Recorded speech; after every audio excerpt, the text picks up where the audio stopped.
¿Qué tal? ¿Cómo están? Es un privilegio para mí nuevamente poder estar compartiendo este tema. Tenemos el tercer tema de la clase de primeros pasos. El tema es el Espíritu Santo y vamos a pedirle de la dirección a Dios para que podamos entender todo esto. ¿De acuerdo? Señor, te damos las gracias por poder estar juntos delante de ti. Te rogamos que podamos entender, Señor, ese rol maravilloso de tu Espíritu en nuestras vidas. Esa vida que viene de ti, que podamos no solamente comprenderlo con nuestras mentes, sino anhelar experimentarlo con nuestras vidas, Señor.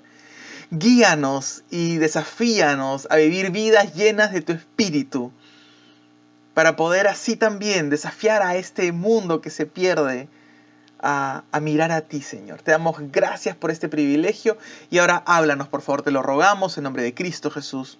Amén y amén.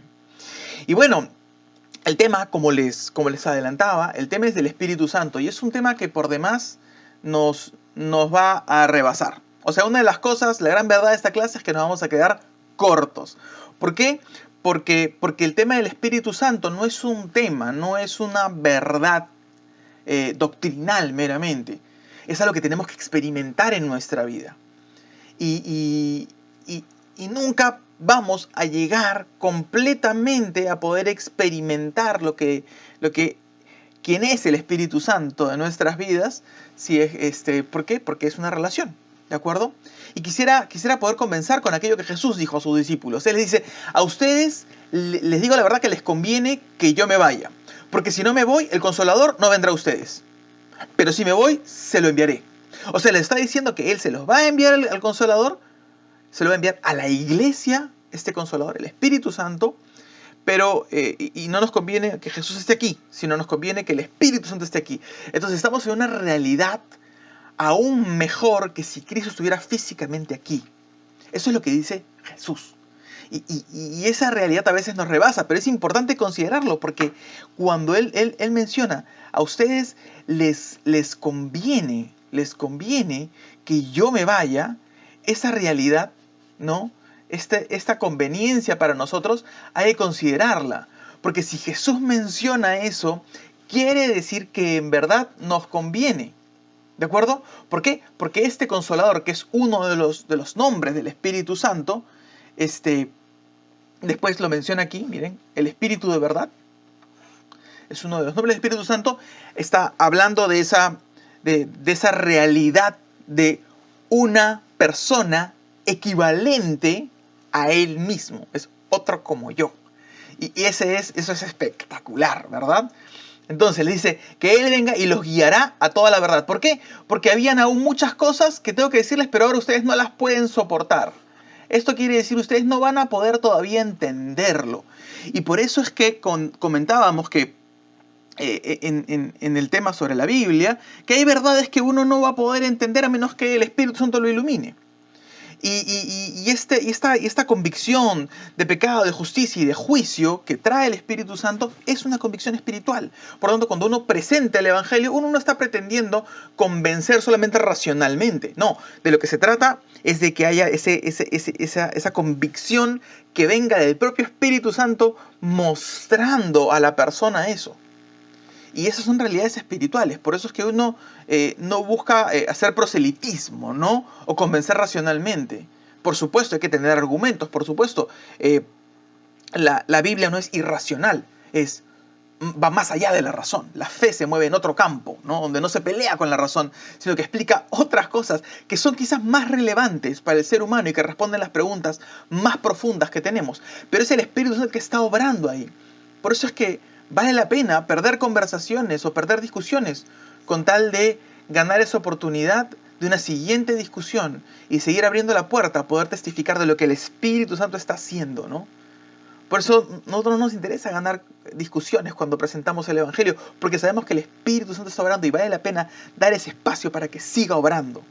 En la iglesia de hoy podemos quizás a veces perder un poco la noción de lo que el Espíritu Santo hace. Y a mí me gusta mucho esta reflexión que hace A.W. Tozer sobre este tema, porque me parece que es vital, ¿de acuerdo? Esto es lo que dice este autor cristiano. Dice, bien podemos ser sinceros, ¿no? Todo el nivel de espiritualidad de nosotros es bajo. Nosotros mismos nos hemos medido hasta el incentivo. O sea, hemos perdido ese incentivo de buscar mesetas altas en las cosas del espíritu, ¿no? Porque ha desaparecido. Dice, nos hemos limitado al mundo, hemos buscado el favor popular, hemos fabricado delicias para sustituir el gozo del Señor, hemos producido un poder barato y sintético para sustituir el poder del Espíritu Santo. Nos puede pasar como iglesia, ¿no? Que nuestra vida cristiana se empiece a reducir, posiblemente ver el lado práctico de las cosas. Y en realidad es importante vivir el Evangelio, por supuesto, pero vivirlo en el poder del Espíritu Santo. Y si mi vida no necesita del poder del Espíritu Santo para vivirse, si mi cristianismo no demanda que yo esté en comunión con el Espíritu Santo, entonces estoy viviendo algo que no es cristianismo, porque eso no se supone que debe ser. Se supone que es el Espíritu el que te está guiando, que está vibrando en tu interior y en mi interior. Y si yo empiezo a verificar que en mi vida hay pecados recurrentes, entonces me estoy perdiendo algo en mi experiencia cristiana. Y vale la pena el hecho de poder considerar estas palabras para decir, oye, ¿me está pasando eso a mí? ¿Yo puedo vivir de manera independiente del Espíritu Santo o lo necesito? ¿De acuerdo? Y en realidad sobre el Espíritu Santo hay muchas cosas. Hay muchos términos asociados a él en la palabra. Hablamos hay un bautismo del Espíritu Santo, hay una llenura del Espíritu Santo, el Espíritu Santo da dones para poder servir, el Espíritu Santo nos guía, nos da una dirección, hay un poder, ¿no?, que nos ayuda a testificar, ¿de acuerdo? Hay un poder que nos ayuda a vivir en santidad, por supuesto, hay un consuelo, porque es el consolador, hay un fruto del Espíritu Santo, hay un mover del Espíritu Santo, hay varios términos que se usan en la Escritura para poder definir eso, esto nos queda corto, por supuesto, y vale la pena el hecho de poder considerarlos, ¿de acuerdo? Entonces, un poco la idea de nuestra clase de hoy día es poder considerar algunos puntos claves sobre el Espíritu Santo, ¿de acuerdo? Nos vamos a quedar cortos, ya les dije, pero vamos a intentar considerar los puntos claves y ya en la clase, donde tenemos algunas preguntas para compartir, podemos responder inquietudes y poder ahondar en esta primera sesión que tenemos donde vamos a dar los lineamientos generales, ¿de acuerdo? Entonces, primero, el Espíritu tiene inteligencia, habla. Ahí están los pasajes donde podemos verlo, no podemos meternos en todos los pasajes que pudiéramos analizar. Hay todo un curso justamente para hablar del Espíritu Santo. Y el Espíritu Santo tiene inteligencia, ¿de acuerdo? Además, se nos dice que pues, tiene emociones, se entristece, se contrista el Espíritu Santo. Justamente, ¿por qué? Por el pecado de nuestra vida, por ejemplo. Cuando nosotros somos conscientes del pecado, decimos, oye, no puedo relacionarme con Dios, siento que hay esto, me siento mal, no sé qué hacer, y ya, eso es el Espíritu Santo que está triste, pues. Porque cuando nosotros pecamos justamente contra el amor de Dios, ¿no? O sea, lo primero que uno afrenta cuando peca es su propia relación con Dios, ¿de acuerdo? Además, Él tiene voluntad propia. ¿De acuerdo? Él guía, Él intercede con nosotros con gemidos indecibles. O sea, hay una voluntad de ese espíritu. Por lo tanto, estamos hablando de que es persona. Y esta idea de que es persona es central. Porque no podemos olvidarnos de que cuando tenemos esta idea de persona, no es que sea un poder, porque muchas veces, y muy influenciados por nuestro contexto de nueva era, podemos decir, el Espíritu Santo es como, ya Dios manda su Espíritu como una suerte de fuerza o poder o lo que fuera, y eso no tiene nada que ver. El Espíritu Santo es la tercera persona de la Trinidad.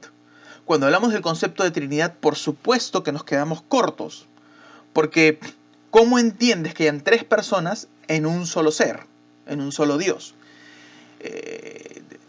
¿Cómo entendemos? Bueno, es que no llegamos cabalmente a entenderlo. Sabemos que hay esas tres personas. Dios nos lo ha revelado. Pero ¿cómo es que esas tres personas, cuál es la dinámica entre esas personas? ¿Cómo podemos? Es que no vamos a poder entenderlo. ¿Por qué? Porque Dios se mueve mucho más allá de lo que podamos nosotros entender completamente. Lo que sabemos es lo que sabemos y entendemos por revelación, para poder vivir nuestra propia vida, ¿de acuerdo? Pero sí sabemos que son tres personas y que el Espíritu Santo es Dios. ¿Y cómo podemos dimensionar esto? Bueno, si vemos en este diagrama, lo que estamos hablando es que, claro, se muestra que el Espíritu Santo es Dios Señor, es eterno, es omnipotente, es omnipresente, es creador, participa. Entonces, toda esta idea de que Él es Dios es clave para nosotros. Porque una de las preguntas que solemos hacer a veces cuando estamos en alguna entrevista y queremos conocer a las personas y queremos entender, oye, ¿tienes alguna conciencia básica de lo que se trata, digamos, los principios básicos del cristianismo? Y pregunto, oye, ¿el Espíritu Santo qué es? ¿O quién es? ¿O cómo es? Y muchas veces la gente se queda, ¿por qué? Porque a veces pretendemos o no tenemos claro esto. Pero eso no quiere decir que no hay una realidad operante del Espíritu Santo en nuestras vidas, ¿de acuerdo? O sea, el hecho de que yo ignore lo que está haciendo el Espíritu no quiere decir que este no esté operando en mi vida. Pero sí vale la pena ser conscientes de eso. Entonces, vamos a hablar de algunos de estos temas, ¿de acuerdo? Vamos a tomar algunos pasajes de la Escritura y hablar de algunos de estos temas.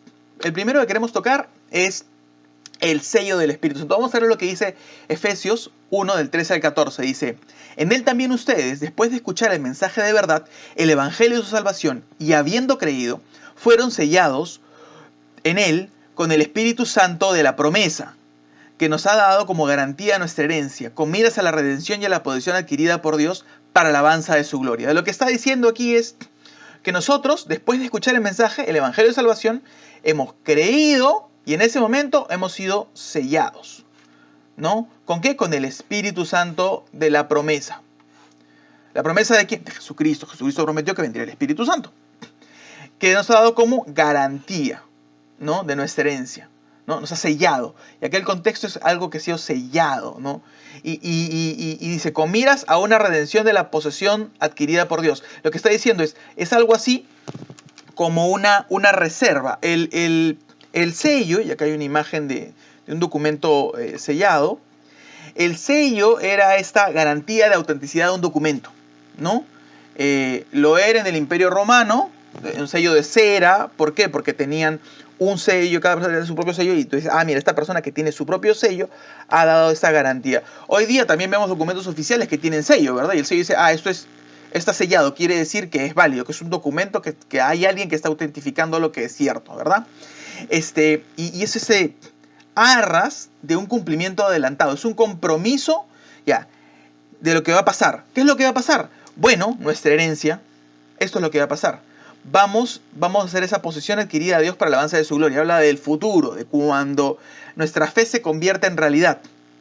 Entonces, el Espíritu Santo es esta garantía de la vida eterna, y cuando muramos, esa herencia, vamos a poder adquirirla, esa posesión que vamos a heredar, vamos a poder adquirirla, y esa garantía está en nosotros. Por eso es tan importante entender la dinámica del Espíritu Santo en nuestras vidas. Y esto viene vinculado con el siguiente tema, que es el tema del bautismo del Espíritu Santo. Sobre esto, hay algunas posiciones en la iglesia cristiana evangélica, donde se habla del bautismo del Espíritu Santo de diversas maneras. Entonces, nosotros, según lo que dice 1 Corintios 12, entendemos que el bautismo del Espíritu Santo es lo siguiente. Vamos a leerlo. Dice, porque así como el cuerpo es uno, está hablando del contexto del cuerpo, y tiene muchos miembros, pero todos los miembros del cuerpo, aunque son muchos, constituyen un solo cuerpo. Así también es Cristo. Pues por un mismo Espíritu todos fuimos bautizados en un solo cuerpo. A ver, paremos. Todos fuimos bautizados. Quiere decir, todos fuimos, quiere decir todos fuimos, ¿todos quiénes? Todos los creyentes. Todos fuimos bautizados en un solo cuerpo.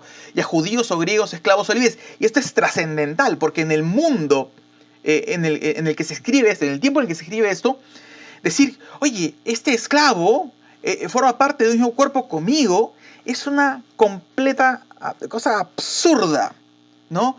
Decirle a un judío, oye, tú formas un mismo cuerpo con un griego, para él es como que no, ese es un perro gentil, ¿cómo voy a ser yo parte del mismo cuerpo que él? Y son cosas que estaban completamente fuera de su radar. Y dicen, no, es que ya olvídate de eso, olvídate de cualquier diferencia social, ¿no? Somos uno en Cristo. Dice, a todos se nos dio de beber del mismo espíritu, porque el cuerpo no es un solo miembro, sino muchos. Lo que está diciendo es, oye, hay varias partes del cuerpo, ¿de acuerdo?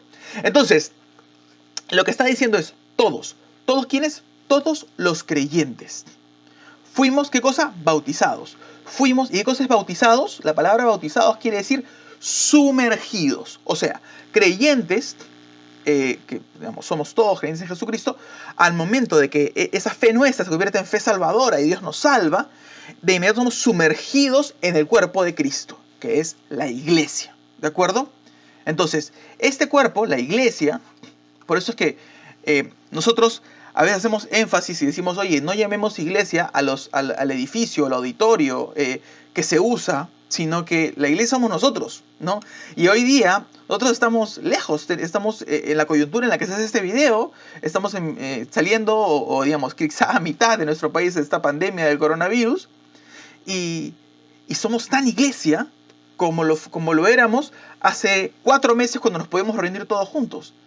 Porque la realidad es espiritual, porque el Espíritu Santo es el que nos ha sumergido todos en ese cuerpo. Y hoy día podemos verificar esa unidad que tenemos en el Espíritu Santo, porque esa no cambia. ¿Por qué? Porque depende de Dios. Y eso es maravilloso. Así que el bautismo del Espíritu Santo sucede, ¿cuándo? En la salvación. Cuando el Espíritu Santo nos sumerge, nos bautiza, nos incorpora a la iglesia. Este concepto tiene que estar muy claro, que después pueden haber experiencias con el Espíritu Santo, donde yo diga, yo recibo alguna, digamos, el Espíritu Santo me habla y digamos, como en la iglesia de Antioquía dice, sepáreme a Pablo y a Bernabé para la obra en la que les he llamado, y toda la iglesia, bueno, los líderes de la iglesia dicen, bueno, pues es obvio, ¿no? O sea, el Espíritu Santo nos está diciendo esto, por lo tanto, ustedes vayan a hacer eso. Entonces, no quiere decir que después yo voy experimentando ese proceso donde el Espíritu Santo me va llenando. Ya, ese es un proceso en el cual el Espíritu Santo me va llenando y puedo tener alguna experiencia donde percibo su presencia de una manera maravillosa. Ya, eso no tiene nada que ver con el bautismo. El bautismo pasa en un momento, en el momento de la salvación. ¿De acuerdo? Entonces, en este mismo capítulo de 1 Corintios, con la idea del cuerpo, se empieza a desarrollar un segundo concepto, que es el concepto de los dones que da el Espíritu Santo. O sea, lo que está hablando aquí es, oye, como iglesia, si un miembro sufre, leamos, dice, todos los miembros sufren con él. Si un miembro es honrado, todos los miembros se regocijan con él. Ahora bien, ustedes son el cuerpo de Cristo y cada uno individualmente un miembro con él. Y en la iglesia Dios ha designado primeramente apóstoles, en segundo lugar profetas, tercer lugar maestros, luego digamos aquellos que hacen milagros, después dones de sanidad, ayudas, administraciones, diversas clases de lenguas, etc, etc, etc. Empieza a desarrollar cosas que están vinculadas ¿con qué? Con la marcha del cuerpo. Y es importante. ¿Y por qué es importante? Porque nosotros cuando vemos el cuerpo, nosotros digamos un futbolista mete un gol, ¿de acuerdo? ¿Sí? Futbolista mete un gol. Entonces no decir, mi pie es el responsable del gol, porque con el pie pateé la pelota, ¿no? Pues eso es completamente absurdo, ¿no? Todo él metió el gol, ¿de acuerdo? ¿Sí? Entonces, lo que quisiera poder transmitir es, cuando pasa algo en la iglesia y un miembro del cuerpo, ¿no? logra hacer algo, entonces nuestra reacción debería ser siempre de gozo. Y qué bien. Y si es que hay una envidia en mi corazón, si es que hay una pelea en el cuerpo, bueno, es que hay un problema ahí. ¿Por qué? Porque entonces no estoy entendiendo quién me ha hecho parte del cuerpo, no estoy entendiendo lo que es la iglesia, no estoy entendiendo quizás inclusive el rol del Espíritu Santo. Y por eso es que es bien importante que cuando nosotros nos aproximamos, por ejemplo, a la cena del Señor, podamos recapacitar y decir, oye, yo no puedo pretender en avanzar, en tomar la cena si es que tengo conflicto con otro hermano, ¿no? ¿Por qué? Porque es un tema espiritual. ¿De acuerdo? Entonces, ¿los dones qué hacen? Los dones logran que tú como parte de este cuerpo actúes conforme a lo que Dios te ha llamado a hacer. ¿No? No todos vamos a ser apóstoles, no todos vamos a ser maestros, no todos hacen milagros, no todos tienen dones de sanidad, no todos nos ayudan, no todos hacen todo. ¿Pero qué? Pero tú eres llamado, y yo soy llamado a ejercitar esos dones que me ha dado el Espíritu Santo. ¿Para qué? Para edificación de la iglesia. ¿De acuerdo? Para evangelización de la gente que no conoce, para dar testimonio a la gente que no conoce al Señor. O sea, yo tengo esos dones para ser usados en beneficio del cuerpo y como parte del rol que tiene que cumplir ese cuerpo. Y como un todo podemos llevar adelante nuestra vida. Por eso es que no tiene sentido que yo viva como un cristiano aislado. No tiene sentido que yo diga, oye, ¿sabes qué? No, servir no, porque la verdad es que estoy muy cansado. La verdad es que tengo muchas cosas que hacer. ¿Verdad? Quisiera que te des cuenta. Si tú decides, no voy a servir, tienes un problema mucho más importante que el que crees. ¿Por qué? Porque te estás olvidando que formas parte de un cuerpo. Y mi mano no puede decir, no, que estoy cansado, no, mucha cosa, mejor me voy a descansar. No, el cuerpo te necesita, ¿de acuerdo? Para funcionar todos bien y coherentemente, porque si sufres, todos vamos a sufrir contigo, ¿no? Y por eso es que es tan importante que entendamos y que retomemos en la iglesia, en una cultura tan individualista como la que vivimos, la idea de cuerpo, ¿de acuerdo? Otro tema más, cuando hablamos de el fruto del Espíritu Santo. Y aquí me parece muy importante poder resaltar algo, ¿no? Hay como que una idea acerca de lo que es el cristianismo, donde uno puede decir, mira, el cristianismo es una serie de cosas que yo digo, mira, acá hay algunas cosas que yo sé que no debo hacer. Entonces yo tomo eso y digo, ya, esas cosas no debo hacer. Y hay otras cosas que debo hacer. Listo, tengo mis dos listas, ¿no? Lo que debo hacer, lo que no debo hacer, entonces simplemente no hago esto y hago lo que tengo que hacer. Genial. Pero de eso no se trata el cristianismo. O sea, yo no puedo aproximarme a la Biblia diciendo, ya, aquí está mi lista de sís y mi lista de nos. Eso es reducir el evangelio a una religión. Eso es reducir una relación con Dios en una religión. De lo que se habla más bien es que en lugar de eso es que yo debería estar pensando en dar fruto. O sea, no en mi lista de cosas por hacer o no hacer. Esto no tiene sentido. No tiene sentido. De lo que habla el Señor es de que nosotros somos llamados a dar fruto. ¿De acuerdo? Por eso habla del fruto del Espíritu Santo. Y si por un momento te has dado cuenta de cómo es que un árbol da fruto, tú no lo ves esforzándose, como, ¡ay, tengo que dar fruto, tengo que dar fruto, tengo que dar fruto! Va a salir, va a salir. No, ¿verdad? ¿Cómo pasa? De manera natural. ¿Por qué? Porque tiene vida en su interior. Y la vida en su interior, la savia que viene desde el tronco hasta las ramas, va penetrando y no le queda más remedio que dar fruto. Y Jesucristo en Juan 15 habla de que nosotros somos los pámpanos y él es la vid, ¿verdad? Y somos llamados a ¿qué? A llevar mucho fruto. ¿Y cuál es la clave para eso? Permanecer en él. Porque si yo permanezco, si mi vida se entremezcla y digo, yo necesito vivir esa relación con el Señor constante, permanente, donde no me deje distraer, entonces va a ser imposible que esa vida que viene de Él se manifieste en ¿qué? En fruto. Entonces, por favor, no asumamos que el cristianismo es hacer cosas correctas y no hacer cosas incorrectas. Es dar fruto. Por supuesto que lo que vamos a verificar en nuestra vida, ¿qué cosa es? Obviamente vamos a dejar aquellas cosas que nos hacen daño, ¿de acuerdo?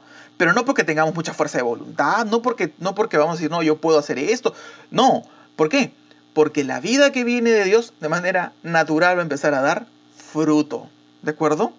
Entonces, no es que vamos a pretender de que no, uno da fruto y no importa si es que está viviendo en algún pecado y viviendo en inmoralidad de cualquier tipo. No estoy diciendo eso. Lo que estoy diciendo es, el punto no es que yo me convierta en un superhombre donde con mucha fuerza de voluntad cumpla todas las cosas que está en la Biblia. Eso se llama religión.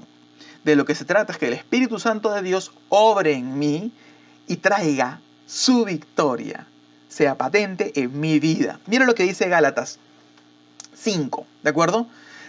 Dice, porque el deseo de la carne es contra el espíritu. Acá está presentando como que dos cosas. La realidad de mi propia carne, mis pasiones, lo que me pide, y el espíritu.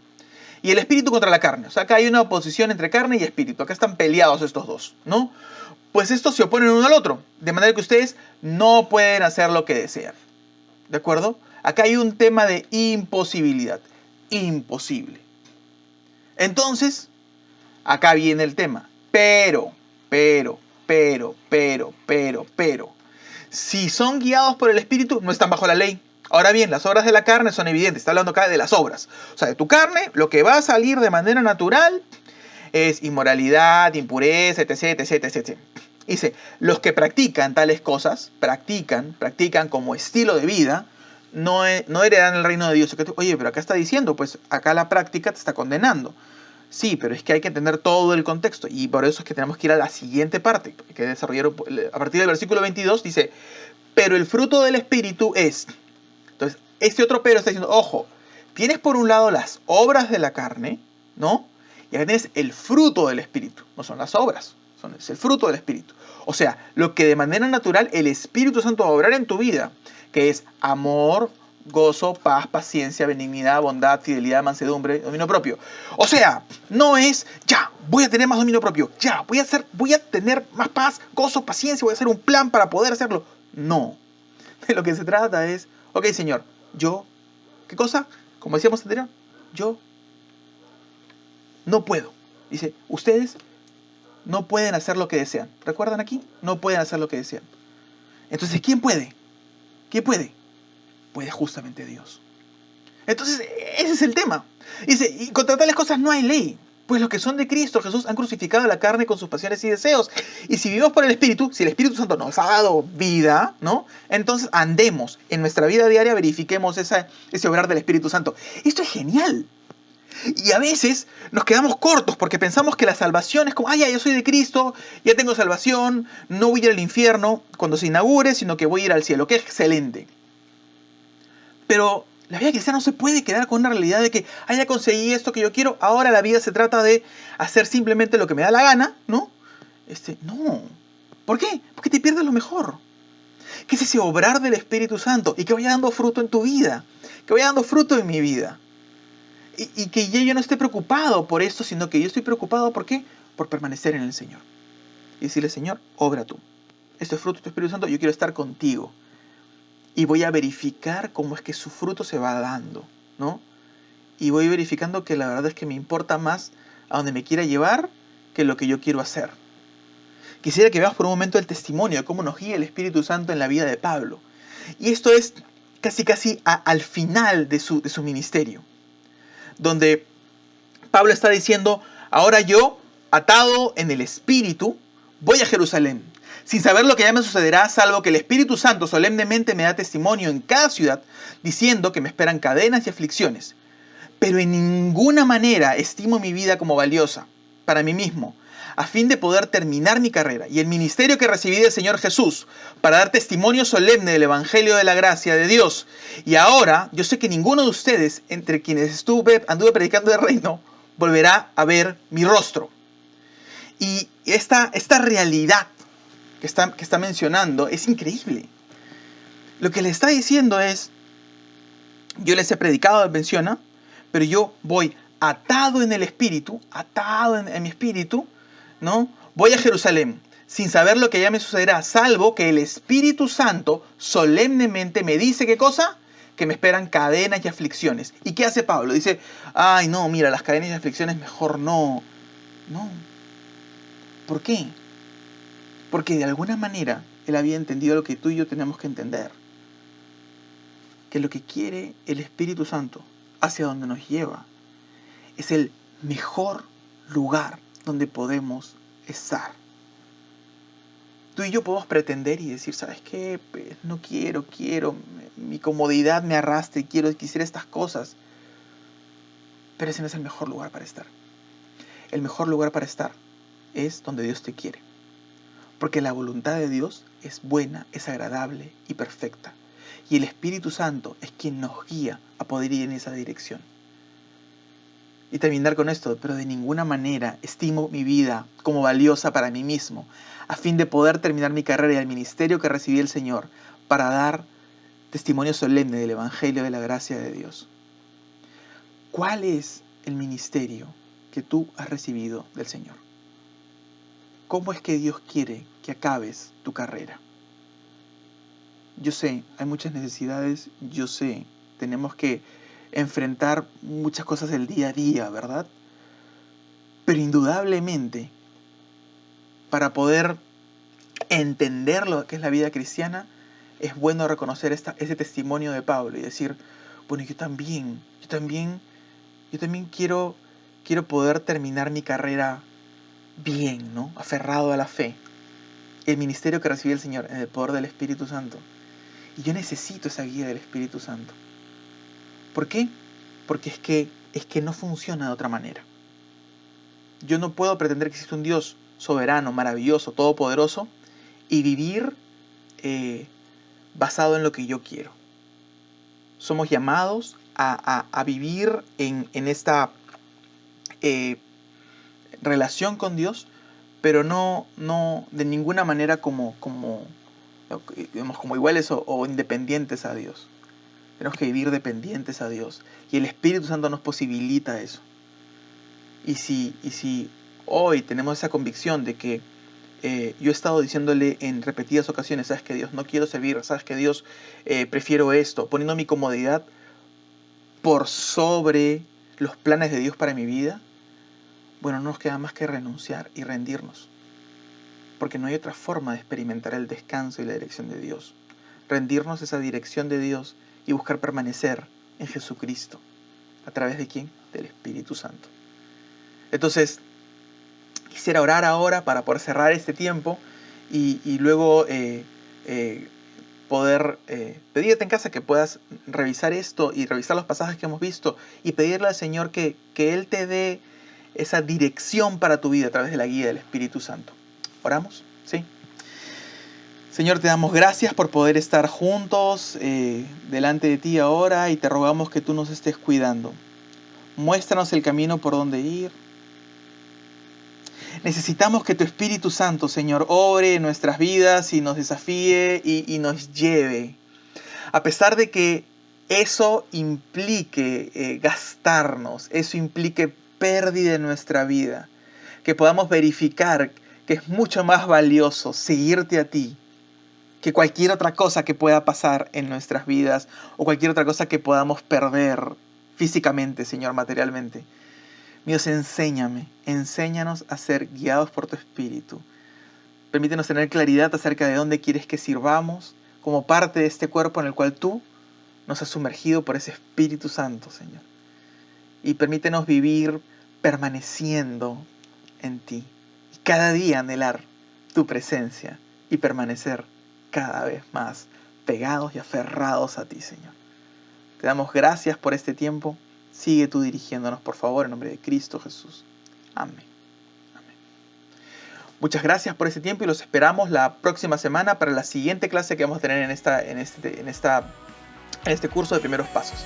Que Dios los bendiga. Chao.